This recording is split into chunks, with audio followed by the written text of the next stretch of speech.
All right, welcome to lesson 11 of our gospel background series. This one is going to be on John chapter 5 and the Pools of Bethesda. All right, we'll look at our roadmap for this lesson. We'll talk about the unnamed feast. So most feasts in the Gospels are actually named. This one is not, and that leads scholars to speculate on what was going on here. We'll look at the problem with verse 4. So your newer translations may skip from verse 3 to verse 5. If you have a King James version, you'll see that there is a second half to verse 3 and then a verse 4. And we'll look at what the problem is with that and why we believe that was a later addition, quite unfortunate as it turns out. Because the next bullet point talks about were these pools Jewish or pagan. So if you leave those verses in there, you're led to the conclusion that it's some kind of Jewish superstitious or miraculous event, when actually it appears it was just the opposite. It was a pagan healing center. And so Jesus appearing here and doing this healing is showing his superiority over the pagan gods and the superstitious stuff and all going on there. This healing, because it happens on a Shabbat, a Sabbath, leads to the Jewish establishment being quite upset, and we'll look at why, what their pretenses were, and then what may have been really going on under the surface. So a lot of times when they accuse Jesus of being a Sabbath breaker, that's just they're just trying to take him down a rung, because the Jewish Messiah can't be a Sabbath breaker. So if he's breaking the Sabbath, then he can't be Messiah. So we'll talk about that some more. And then Jesus concludes with a lengthy discourse, concluding with 3 witnesses that testify on behalf of him. And so if we've been studying John's gospel, the term witness and testify, that appears quite frequently, and no more so than in this the last part of this chapter. As we always do, we want to start with Acts 17:11 and kind of remind ourselves that there is value into studying, but we always want to take what we hear and read and take that back and compare it against Scripture. So those Berean Jews were more noble than those in Thessalonica, for though they received the word with all eagerness, they examined the Scriptures daily to see if these things were so. So don't believe any commentator, including me. We're doing the best we can, but we always want to validate against Scripture. All right, before we get in, I want to give, here's a little map of the Pools of Bethesda. This is the big arrow E. One thing I want to note is this black line here would have been the city wall at the time of Jesus. So you can see much smaller area than it is today. The modern wall is the Turkish wall that you see here and then goes along here. So I think there might be some spiritual significance to the fact that the pools were outside the city walls, because Jesus finds the man, he heals him, and then the next time they meet is inside the temple. So he starts out spiritually, we'll see that he's away from God, and then he comes back into the fold, and that's pretty consistent with what Jesus said, that he came to seek the lost sheep of the house of Israel. It appears he found one here. So here's the modern Temple Mount. So the golden dome of the rock is right in this area here. A lot of times what tours will do was, this is the Kidron Valley is here. This is the beginning of the Mount of Olives. What tours will do is they'll walk down the Palm Sunday Road, and that ends up in the Garden of Gethsemane. We'll see, tour that. There's some really ancient olive trees, and of course the significance of that place is overwhelming. And then tours will cross the Kidron Valley, they'll come up a little hill, and then this is the St. Stephen's Gate. That actually is where you enter the old city, and that's also known as the Lion's Gate. And then one of the first things you do when you come inside is you see the Pools of Bethesda. So that's it. Now I'll shut the video off and we'll get into a little introduction, and then we will dig into John chapter 5.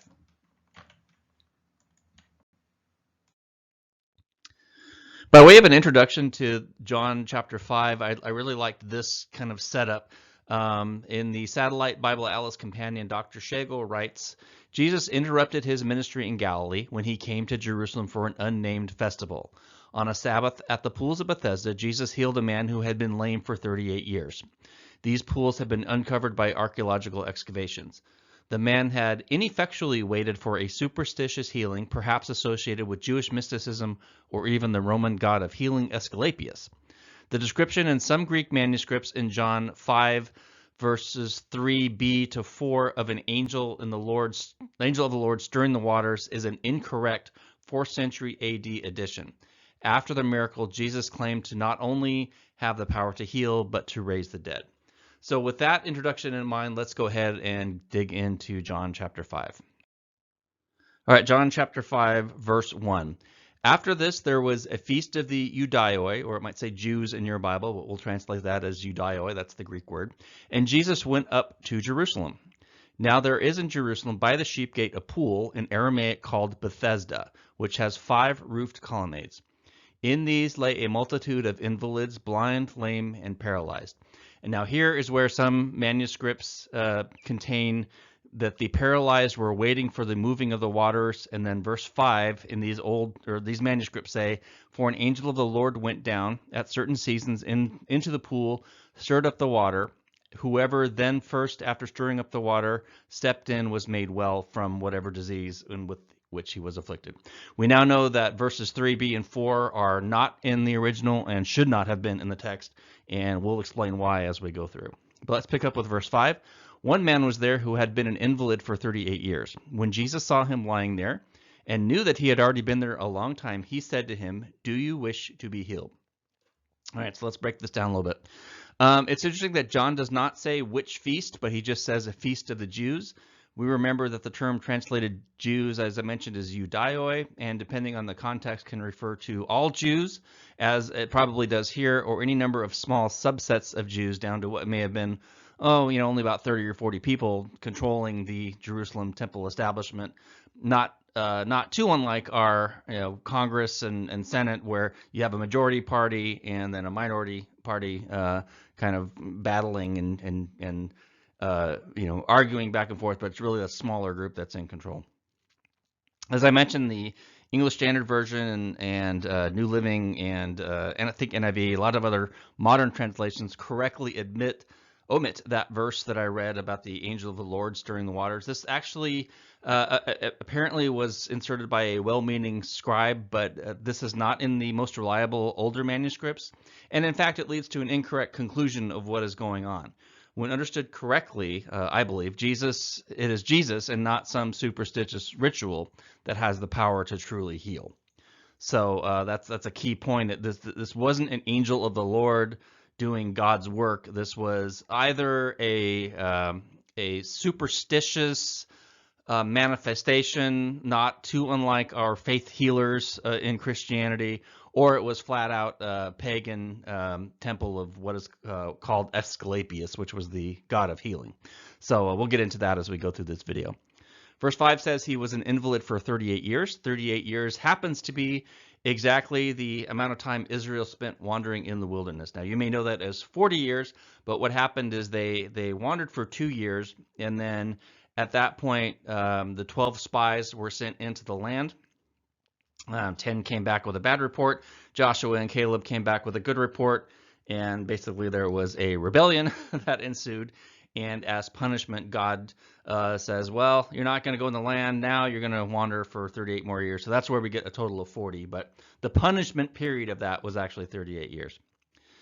The problem with verse 4, the angel of the Lord, is that it leads many scholars to conclude that the Pool of Bethesda was somehow associated with Israel's God and the temple. And so one of the reasons I mentioned earlier that this was outside the city walls was to kind of break that up. If it was with the temple, it probably would have been something inside the city walls. So just something else to think about. So after these things, there was a feast of the Jews. So this is a picture of the Western Wall Plaza, and this is during the Feast of Sukkot. There were 3 compulsory feasts in Judaism that every able-bodied Jew was expected to attend. Those were Passover in the spring, Pentecost in the late spring, Feast of Weeks, and then the Feast of Tabernacles or Booths or Sukkot in September, early October timeframe. Some scholars believe that this unnamed feast in John chapter 5 was Passover. That seems maybe a little implausible because we'll be back in Passover in a few chapters from John, and then he just came back from Passover in John chapter 3 with Nicodemus. So that is a bit debatable. Ultimately, we don't know. Gordon Franz in the Lexham Geographic Commentary on the Gospels uses the chronology given in John chapter 4. being 4 verse 35, which is 4 months from the grain harvest. And then in John chapter 6, where Passover was at hand, he concludes that this is the February feast of Purim, and the only feast day of any of the feasts between AD 25 and AD 35 to land directly on a Sabbath was Purim in AD 28. So based on that, he concludes that this is Purim in AD 28. If this is a minor feast, as I mentioned, only attendance at major feasts was compulsory, so why would Jesus be at a minor feast? Ultimately, we don't know. This is speculation, but in John chapter 10, we'll see that Jesus observed Hanukkah. And what in our Bible says the Feast of Dedication in winter, that can only be Hanukkah, and that is a minor feast and is not required to attend either, but yet Jesus went to that one too. So interestingly, Purim is a time where Jews are expected to give gifts and perform acts of service to the poor. And so that's exactly what Jesus will do. We'll see that in a few verses. This is a picture looking from the Mount of Olives, so we're looking down onto the Temple Mount. You can see the current eastern wall, and right under the M of Temple Mount, those are the eastern gates, or the golden gates. Off to the my right, you can see St. Stephen's Gate, and then as soon as you enter, this is a path that pilgrims take even today. They get my pointer here. They will come down the basically the Palm Sunday Road, and then you'll cross here, Garden of Gethsemane, and then you'll kind of climb up this hill, and then you'll enter through St. Stephen's Gate. So this is the Garden of Gethsemane down here, Kidron Valley here, and the old city wall of Jerusalem is right here. So you walk in, there is a St. Anne's Church, which is from the Crusader time, and then right adjacent to that are where they have located the Pools of Bethesda.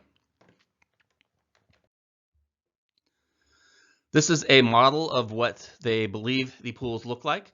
So you see 5 colonnades. The rectangle, if you can, consider that, and then the one in the middle would be the 5th colonnade. What threw archaeologists was they were looking for a 5-sided pool, like a pentagon type of shape, but that's actually not what they found. They found this model, they didn't find the model. They found the pools in this shape. So the thought was that in the center portico, that's right through here, that's where the people were waiting to be healed. This is an aerial shot, so you can see here's the St. Anne's Crusader Church, and then a little difficult to see, but basically way down, probably 50 or 60 feet below the surface area of the church is where they believe they have found these pools, and there's the excavated portion and all that.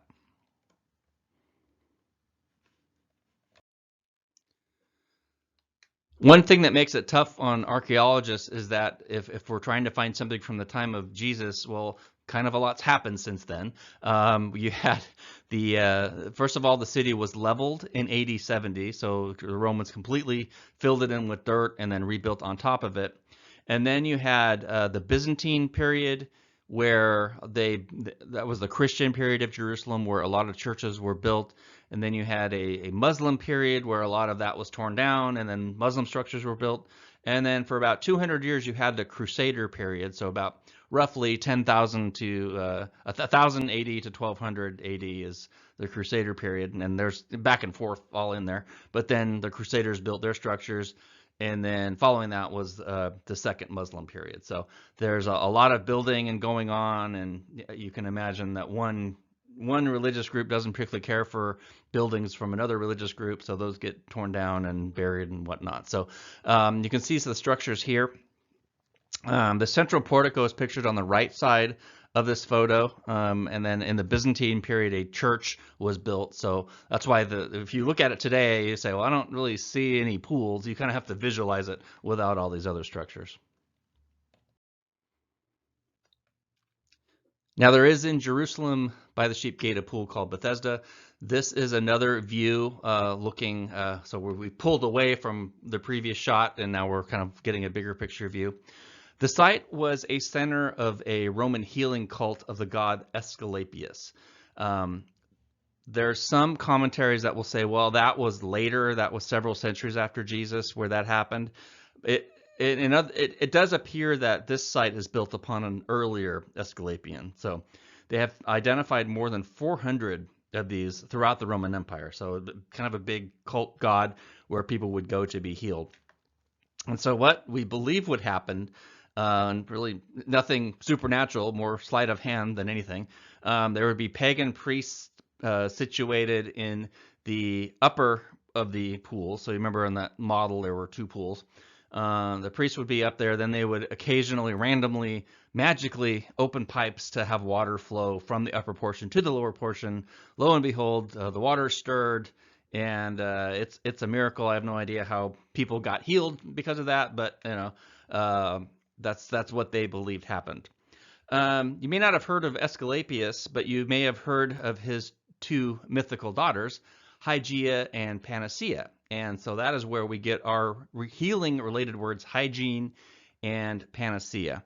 And it's quite interesting to me that the symbol of Asclepius is a snake wrapped around a pole, which is likely a corrupted version of Moses lifting up the bronze serpent in the wilderness, which we've talked about in previous videos, and we'll talk about again at the end of this video. So if you're wondering where modern medicine gets its snake imagery, well, now we know it's kind of rooted in Greek paganism. So there's your thought for the day. This is written by Justin Martyr in early Christianity. When the devil brings forward Asclepius as the raiser of the dead and healer of all diseases, may I not say that in this matter, likewise, he has imitated the prophecies about Christ. And that's Justin Martyr. And so in John chapter 5, what we see is Jesus exerting his superiority over Asclepius and pagan type of healing. So why bring up all this about Asclepius? I believe that the complexion of the story changes once we realize the man is also paralyzed spiritually. He is seeking healing from a false god. And so these waters can't heal him, right? Only the pure water of Jesus can. And incidentally, this is John chapter 5. In John chapter 2, we had the water to wine. In John chapter 3, we had the conversation with Nicodemus about living water. And also in John chapter 4, we had the conversation about with the woman in the well about, again, the living water. So are you seeing a theme of water in the early chapters of the Gospel of John? And of course, the $64,000 application question is, how often do we seek healing from the world apart from Jesus? And so that's exactly what this man is doing. So we may seek medical, financial, marital help, whatever, from the world around us and forget to tap into the main source of living water, the one who can truly heal us, and that is Jesus. All right, back to John chapter 5. The sick man answered him, "Sir, I have no one to put me in the pool when the water is stirred up, and while I am going, another steps before me." Jesus said to him, "Get up, take up your bed, and walk." And at once the man was healed, and he took his bed and walked. Now that day was the Sabbath. So the Judaioi said to the man who had been healed, "It is the Sabbath. It is not lawful for you to take up your bed." But he answered them, "The man who healed me, that man said to me, 'Take up your bed and walk.'" They asked him, "Who is this man who said to you, 'Take up your bed and walk'?" Now the man who had been healed did not know who it was, for Jesus had withdrawn, as there was a crowd in this place. Jesus does no other physical motion as he does with other healing. What's interesting is the man thought he had to get up and get down into the water to be healed, and Jesus just simply speaks and he is healed. Not too unlike the healing of the Capernaum official in chapter 4. He simply speaks and it is so. It seems the Judaioi here are also blind and paralyzed because they want to get up in an argument about what is lawful and not lawful on the Sabbath. What's interesting is there's One commentary I was reading says there was robust debate about what is and is not allowed on the Sabbath. Even to this day, within Judaism, the certain groups say, well, you can't do any of these things, and other groups say, well, you can do some of these things. This is really not a surprise because even our church is like that, right? So our churches have debates about whether casual dress is okay or whether we need to put on our Sunday best, right? Or whether organ music is better or whether casual dress and rock music is okay. And other groups will think, well, rock music's of the devil, so why would we want it in our church? So we still have these arguments today. The point is, nothing is new under the sun, right? Every religion has rules that we want to insert and rules with good intent, right? We believe that these will help us be more in a posture of worship, but certainly rules can go too far and prevent people who need to hear the message from actually hearing the message. Most Jews believe that in the face of a direct threat to life, healing on the Sabbath was certainly allowed, and there's actually provisions in the Torah that allow for this. In this situation, though, there was not a direct threat. The man was just kind of lingering there. What seems to be more in view here are the rules regarding carrying, though. There's some carrying where you can carry certain things on the Sabbath and you can't carry other things. One commentator noted that the Judaioi here may have been seeking to impose a standard of morality regarding carrying that was not widely accepted, just like the standards of dress in our church are not accepted today. It's important to note, though, that Jesus was not attempting to overturn the rules of the Sabbath. He did not come to destroy the Sabbath. In Matthew 24, Jesus says, when you see the abomination of desolation spoken of by Daniel the prophet, let those who are in Judea flee to the mountains. And then in verse 20, he says, pray that your flight may not be on the Sabbath. In other words, Jesus is actually affirming the prohibitions against extended travel and carrying of possessions on the Shabbat. So that is not what's going on here. Basically, we actually don't know why Jesus said, take your mat and walk, other than perhaps to call attention to have this discussion, or he knew, he kind of wanted to have a discussion with the Judaioi about this. So leaving that aside, the Judaioi kind of dropped that line of questioning, and their attention quickly turns now to Jesus himself. A mat just may have been a papyrus mat or a woven mat of some kind, kind of like our beach mats that you may have seen that are made of straw or whatever. So very simple. They were carried, and one thing that's in view is this mat may have been this man's only possession. If he was there every day, that may have been all he had. In which case, if that's all you had, then you were certainly allowed to carry it. He may have been homeless too. So we just don't know. If we compare the other pool healing, we find that in John chapter 9, Jesus told that man to wash in the pool of Siloam. He does not do that here with the pools of Bethesda. And so this kind of adds support to the speculation that this pool of Bethesda was a pagan or superstitious place, whereas we're pretty sure that the pool of Siloam, which we'll get to in a few weeks, was connected with water for the Jerusalem temple. So very much one is associated with the temple and one is pagan in nature. John 5, verse 14, afterward Jesus found him in the temple. That's good. He knew what to do. He went to the temple and prayed or whatever, and said to him, see, you are well. Congratulations, you're well. And sin no more, that nothing worse may happen to you. The man went away and then told the Judaioi that it was Jesus who had healed him. So one thought is that if the pools of Bethesda were a pagan place, Jesus is basically saying, don't have any other gods before Israel's God. It is Israel's God who's healed you. You claim to be Jewish, and yet here you are at this pagan place. So otherwise, the statement about the man's sin would seem uncharacteristic, right? There's no specific sin stated, and we know from other passages that physical debilities are not usually punishments for sin. Jesus said that. So this man appears to have succumbed to some superstitious worship or some kind of faith healing kind of center instead of keeping his eyes focused on Jesus. Now focused on Jesus and then the Lord of Israel. Jesus declares his redeeming kinship by finding the lost sheep of Israel. I mentioned that in, I think, the last video. That was his primary mission, was to seek and to seek out the lost sheep of Israel. And here is one here that he retrieved and saved. And this is why the Judaioi were persecuting Jesus, because he was doing these things on the Sabbath. But Jesus answered them, "My Father is working until now, and I am working." This is why the Judaioi were seeking all the more to kill him, because not only was he breaking the Sabbath, but he was even calling God his own Father, making himself equal to God. All right, a lot going on here.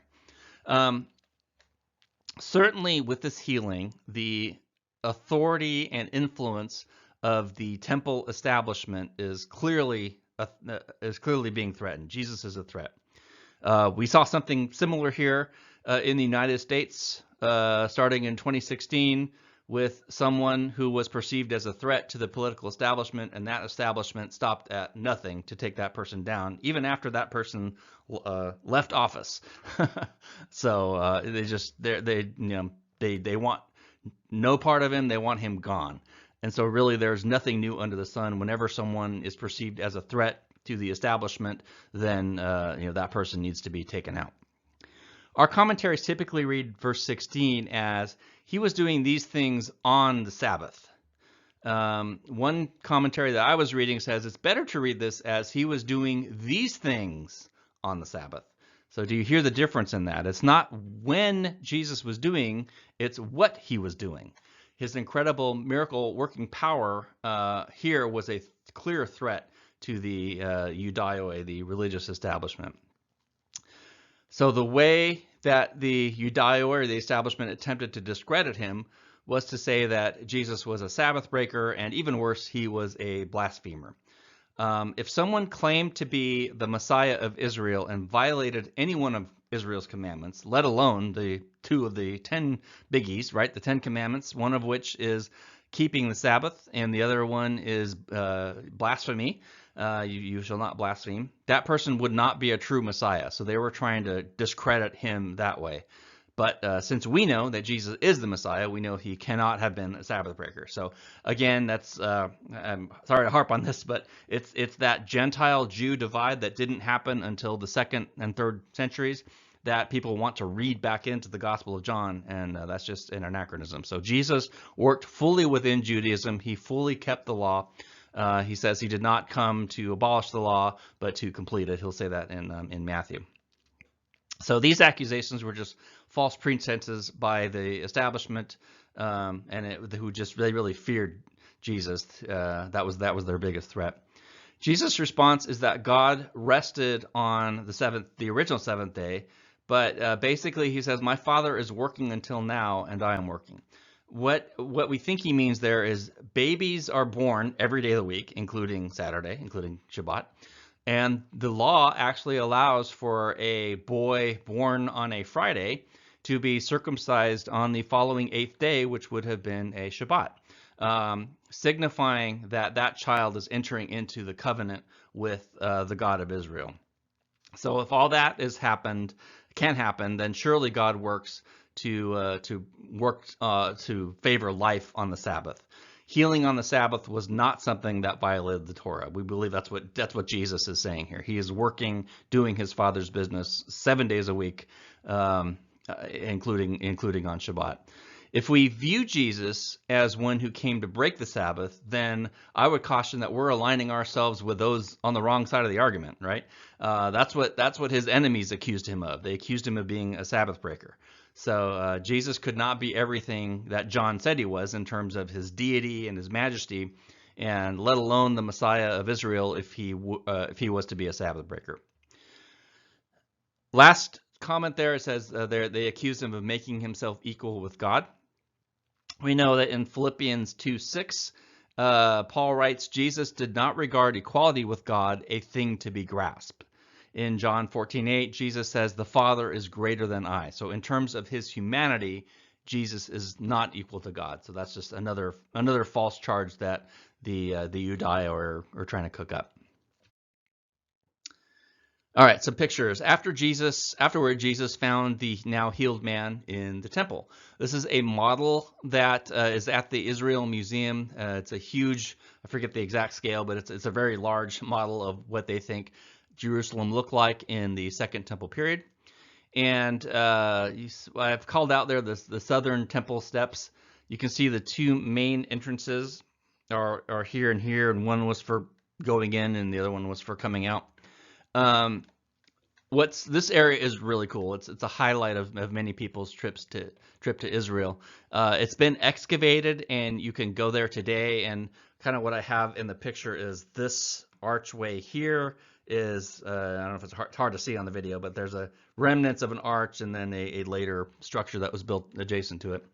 But this area is special because 99.999% sure Jesus would have had to have walked on these very steps, and these steps date to the to the first century. So these would have been the steps that Jesus used to enter and exit the temple. There's actually a story that in 1994, Neil Armstrong, the astronaut, visited these steps, and he reportedly was overcome with emotion because he said that walking where his Savior walked was an even more exciting moment for him than walking on the moon. So while I can't attest to walking on the moon, I can I can attest to how cool and how powerful it is to be on these steps, visit these steps today, and then we usually have a teaching related to something with the temple or Jesus being presented after he was born or something like that. So very, very cool area that we can visit today. So Jesus said to them, "Truly, truly, I say to you." Jesus begins a parable here of sorts, a parable of an apprentice, if you want to look at it that way. What's interesting here is that this verses 19 to 31 form a literary unit called a chiasm, with verses 24 and 25 at the center. I'm not going to get into that here, but just chiasm is a form of a symmetric poetry.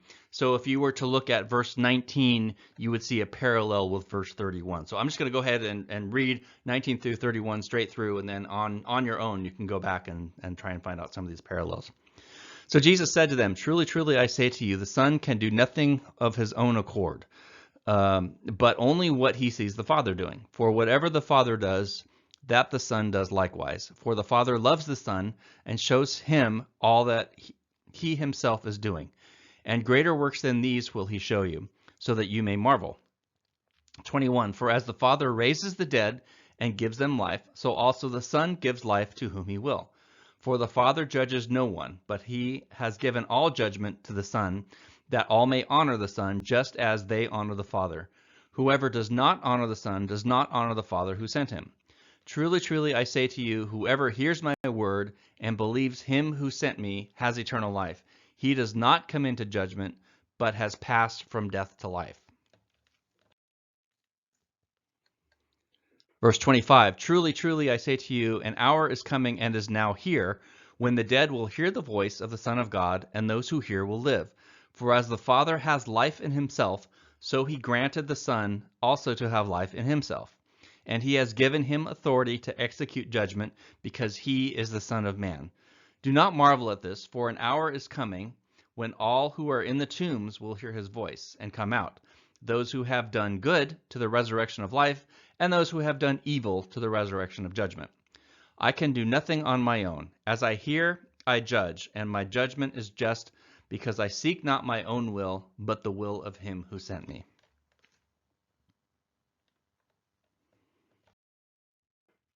I will go ahead and throw an example of the chiastic structure, so you can see that there's 4 sections, A, B, C, and D, and then mirroring, they go D prime, C prime, B prime, and A prime, and you can see the A verses line up because in verse 19 it says the Son can do nothing of himself. The A prime section says I can of my own self do nothing. I will so you can see how the chiastic outline works. It's a little bit contrived in places, but these are actually all over the Bible, Old and New Testament, so they're pretty common. So I'll give you a few seconds to, if you want to pause, and then go ahead and study this, and then we will resume.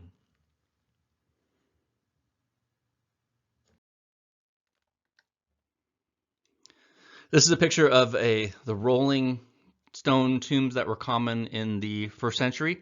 Basically, these are up near Megiddo. You actually can find these rather commonly around Israel. It's very cool. This tomb dates approximately to the 1st century A.D.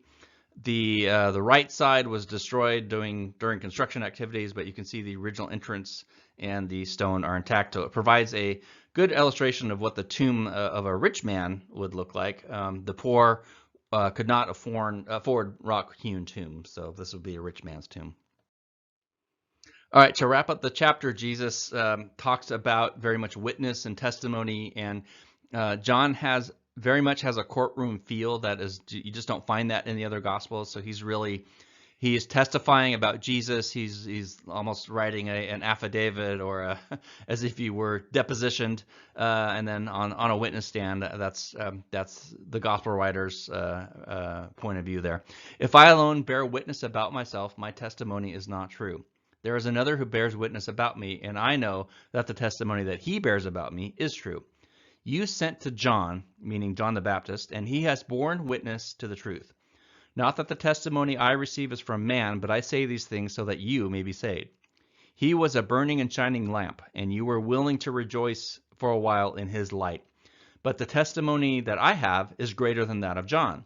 For the works that the Father has given me to accomplish, the very works I am doing, bear witness about me that the Father has sent me. So what we're going to have is a total of 3 witnesses, and we'll save the star witness is for the last section. But in verse 33, we have the witness of John the Baptist. In verse 36, we have the witness of Jesus' works. So in other words, that the healing of the man earlier in the chapter is evidence that Jesus has God's approval. So the works are his witness. And then we'll have some pictures about this, and then we'll wrap it up in a few slides.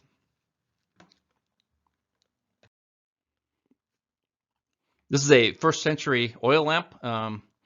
That's just what they look like. So when you hear stories of all through Scripture and even in the Old Testament, thy word is a lamp.